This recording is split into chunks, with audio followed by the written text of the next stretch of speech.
Oi mates! Welcome back to another episode of 80K Theory. Today, we'll be looking at the Icewings and their stance in the later part of the War of Sandwing Secession. So, before we get into the main theory, we need to give context for those who haven't read the books, and stop the video now if you do not want to be spoiled, as this will involve spoilers for the Wings of Fire series. About 2 years after the death of Queen Oasis, Blaze, one of the 3 Sandwing princesses competing for the throne of the Sandwings, came to the Icewings and proposed an alliance to help her take the Sandwing throne in exchange for some of the Sandwings' northern territory bordering the Icewings. Queen Glacier accepted this offer and assembled her armies, anticipating an attack from their new enemies. This attack would come in an offensive led by the Sandwings and spearheaded by General Sixclaws, who, if you couldn't tell, had 6 claws in each talon. And it must have been doing well, as the Nightwing sent an assassin after him and convinced Sixclaws to desert. With Byrne seeing a potential alliance in the newly unaligned Mudwings, she sent her army to force them into an alliance, and with their main general gone, the Sandwing offensive ended. With Byrne focusing her forces on Blister and the Sea Wings, an opportunity for an attack against the Skywing, Mudwing, Sandwing alliance was presented to the Icewings.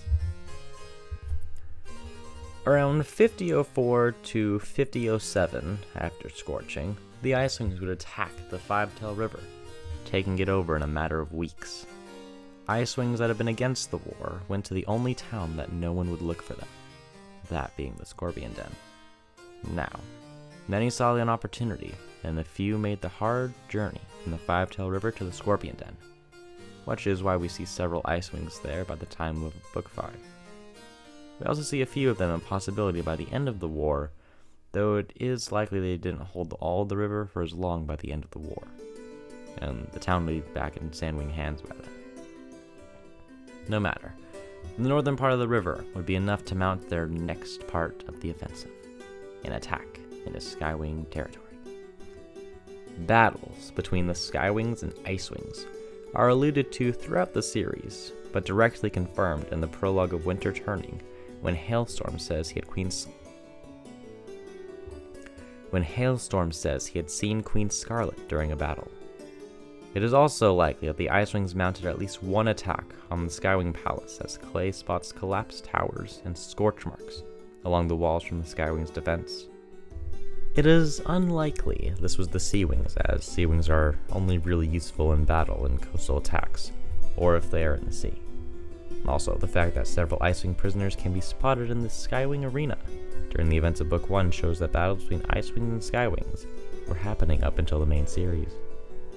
The Icewings wouldn't stop at a few attacks on the Skywings, though. They would launch an attack on the Sandwings' new ally, the Mudwings. Around the time of the Brightest Night, the Icewings started attacking the Mudwings. This resulted in the Mudwings mobilizing their reserves near the Skywing border, not sending many active duty soldiers due to the Byrne's demands to find and destroy the Seawing Palace. Several battles likely happened, as by this time of Book 1, the frontier settlement that we found Clay's siblings on the outskirts of, the Mudwing territory, has soldiers doing drills to ready for battle. Around this time, the Icewings are able to take over part of the Claws of Clouds Mountains, as they would need to place closer to where they would attack next and allow supplies to flow more easily to the active troops attacking the Mudwings. From the Claws of Clouds Mountains, they launched attacks into Mudwing territory, though by the time of the main series, the Mudwings had begun counterattacks, resulting in the battle for the Diamond Spray River. Soon after the battle for the Diamond Spray River, the Icewings began ambushing Mudwing patrols near the Claws of Clouds Mountains. This part of the theory is the one we know the least about, but we know that around the time of the Brightest Night, the Icewings and Seawings were fighting, as Webb said that Ash had died in a battle between Blaze and Blister's soldiers. Therefore, it is likely that a contingent of Icewings got lost and ran to some Seawings to start a battle. Well, the Great Icewing Offensive would slowly be pushed back by Byrne's alliance, and a Mudwing invasion deep into Icewing territory would even get organized. The war ended before it could begin.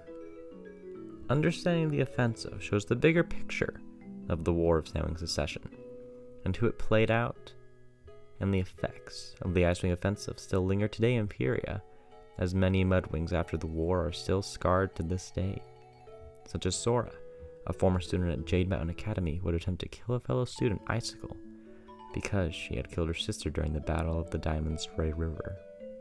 While Wings of Fire is a fictional story, fictional worlds have histories like our own, and sometimes we can see ourselves in characters and events that can seem eerily similar to events in real life. And as always, have a great day and thanks for watching.